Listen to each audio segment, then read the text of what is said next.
संविधान आणि आर्टिकल 32 प्रमाणे अभिव्यक्ती स्वतंत्र असतं। आर्टिकल 19, आर्टिकल 14 आम्हाला डेमोक्रेसीमध्ये आम्ही आमचा अधिकार मांडू शकतो, आम्ही उपोषण करू शकतो, पण तो उपोषण शांततेच्या मार्गाने असला पाहिजे।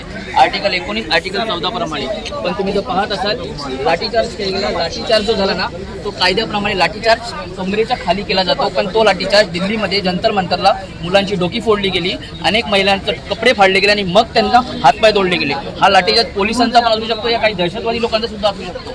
ज्या 20 मुलांनी सुसाईड केल्यानंतर विचार करा त्या कुटुंबाची भरपाई कोण देणार?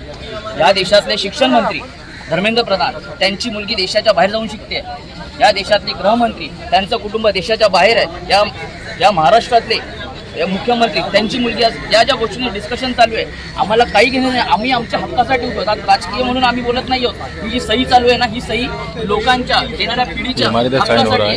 पण आज इथे प्रत्येक राजकीय म्हणून स्वतःची स्वार्थाची पोळी बसते। मी का सांगतोय 2020 आणि 2021 ह्यावेळी पण शेतकऱ्यांचं आंदोलन झालं तेव्हा 700 शेतकरी मेले। तसेच आज आम्ही किती विद्यार्थी गेलो ना तरी इथल्या सरकारला कुठल्याच प्रकारची जाण नसणार आहे, कारण का ह्यांची पोळी भाजायची। या आंदोलनामुळे फरक पडतोय, या आंदोलनात फरक पडतोय। या आंदोलनात फरक पडत असला तरी ते लोक खुर्चीतनं उठत नाहीयेत, त्यांना सत्तेचा पैसा, सत्तेची चकट।